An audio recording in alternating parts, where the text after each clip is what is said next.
अस्सलाम वालेकुम जी, मैं हूं दिशान और आप सभी का हमारे चैनल पे स्वागत है। दोस्तों वेलकम हो चुका है। तो भाई साहब जो है ना, सीन्स कुछ ऐसे हैं कि बाबर आजम पर हमेशा से ना ये तनकीद होती है और हमेशा से लोग उनको ये कहते हैं कि आपका स्ट्राइक रेट बहुत कम है। जब भी बाबर 50 स्कोर करते हैं या 80 स्कोर करते हैं T20 क्रिकेट में, तो जब भी उनका देखते हैं ना हम सोशल मीडिया पे, तो एक खास किस्म की जो मखलूक है वो बाहर निकली होती है और आके ये कह रही होती है कि जी बाबर का स्ट्राइक रेट बहुत लो है, वो मजा नहीं आ रहा, बाबर एग्रेसिव क्रिकेट नहीं खेल सकता, बाबर ये है, बाबर वो है। मतलब कीड़े ही निकालने हैं तो भाई कहीं से भी निकाल ही लेगा इंसान। तो हमेशा से उनको ये एक गिला रहता है, हमेशा से वो इसी चीज को लेकर बैठे रहते हैं कि बाबर का स्ट्राइक रेट बहुत कम है, स्ट्राइक रेट के मसले चल रहे हैं। तो दोस्तों इस स्ट्राइक रेट का जो रंडी रोना होता था ना, अब वो भी एक किस्म का मलिया मेट कर दिया बाबर ने। अब वो जो एक रह गई थी ना, एक ओपिनियन रह गया था लोगों के पास, सिर्फ एक ऑब्जेक्शन रह गई थी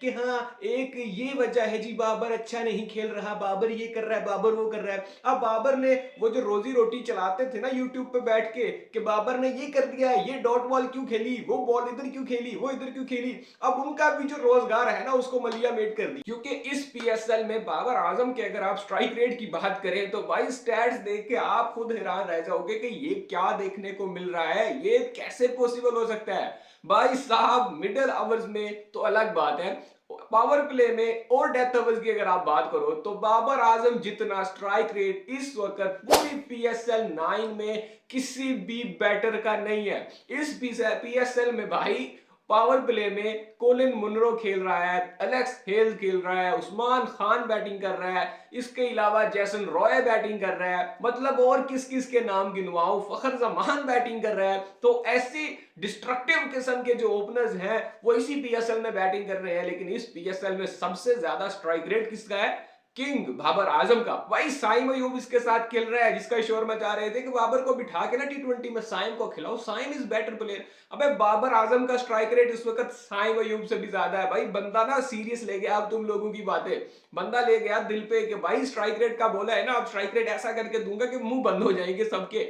और अब अगर तुम डेथ ओवर्स की बात करो ना, तो डेथ ओवर में बाबर आजम का स्ट्राइक रेट ऐसा है कि भाई उफ लेवल हो रहा है। 243 का बाबर का डेथ ओवर में स्ट्राइक रेट है, लिटरली 243 का स्ट्राइक रेट। और अगर डेथ ओवर में इसके नीचे लिस्ट पर नाम देखो ना तो इफ्तिखार अहमद नीचे आ रहा है। भाई इफ्तिखार अहमद चाचा जो कि आजकल अपनी प्राइम फॉर्म में है, फिनिशिंग में अपनी प्राइम फॉर्म में चाचा को पहली बार देखा है मैंने कि किसी पीएसएल के सीजन में इस बुरी तरह से, इस वहशियाना तरीके से चाचा सभी को धो रहा है ना कि कोई, मैं कहता हूं पूछो ही ना। और फिर वहां पे भी चाचा का स्ट्राइक रेट बाबर आजम से कम है। क्या तुमने कभी सोचा था कि भाई ये भी पॉसिबल हो सकता है कि इफ्तिखार अहमद और डेविड वीजे और जो बड़े बड़े हिटर्स हैं, जो कि बड़े बड़े फिनिशर्स हैं, उनका स्ट्राइक रेट बाबर आजम से डेथ ओवर्स में कम है। अब ये दिन भी आपको देखना पड़ रहा है। तो अब जो है ना वो शुएब जट जैसे जो बहुत से सोशल मीडिया पे फिरते हैं लोग, जो कि हमेशा कोई ना कोई बात ढूंढ रहे होते हैं, कोई ना कोई चीज ढूंढ रहे होते हैं। और कभी तो मैंने देखा है लोग इतनी सी चीज को लेकर बैठे होते हैं कि जी बाबर ने 50